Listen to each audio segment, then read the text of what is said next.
Hi managers, welcome to your Indy Clover training. Today we're going to talk about CloverU, and we're going to break down the different parts of it so you know what your employees are doing and how to access their answers. CloverU is an all-in-one training tool. It can be accessed in our Connecting the Clovers drive. Next, go to Employee Onboarding and go to CloverU. You'll see that you have a template that you can copy to make for your location. This is an all-in-one training platform for easy employee onboarding. It's also a completely self-guided course, so your employee can take 1 to 2 hours to complete it on their own. The first section is the introduction. This gives employees the backstory on Indy Clover and what it's all about. It's great for people who are unfamiliar with the concept. It's important to know that this training is interactive, so there are checkboxes, quizzes, and things for employees to fill out along the way, including videos for them to watch with the checkbox that states that they did watch it. The next section is the roles and responsibilities. This breaks down every role in the store, including social media assistant, seller advocate, and even manager. It gives in-depth details on what each role requires. The next section is the weekly schedule that lays out the different days of the selling week. From new booth day, the discount day, and booth takedown, this follows the chronological process of Indy Clover.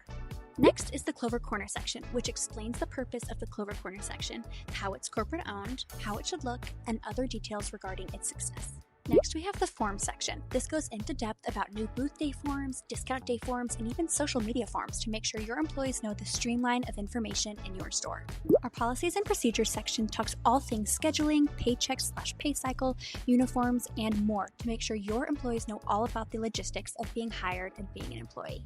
Our systems section discusses the different softwares and apps we use for scheduling and communication and tells onboarded employees to set them up. Next, we have our terms, basically the Indy Clover dictionary explaining what we mean when we say new booth day or takedown or other terms that new employees might not be familiar with. We have a frequently asked questions section so employees can know answers to frequently asked questions by sellers and customers. Lastly, we have the test section for employees to test their knowledge on the previous sections. It's a great way to see if they actually digested the information and didn't just skim past it. To keep track of responses, click on the Response tab at the top. There you'll be able to see everybody's answers. You can also view them per individual who filled it out, so you're not looking at a mass of answers from different people. Next, we have the settings section where you can customize different parts of your quiz to make it your own. Like I said, this is a template, so you can make a copy for your own store if you do not have one already. There, you can adjust different features of the quiz to make sure that it applies to your own store. Here's a look of how it looks like on the responder's end. It's very easy to fill out and very self-paced. It should take a lot of the stress off of you to get employee onboarding done. Thanks for watching this episode of training. See you next time.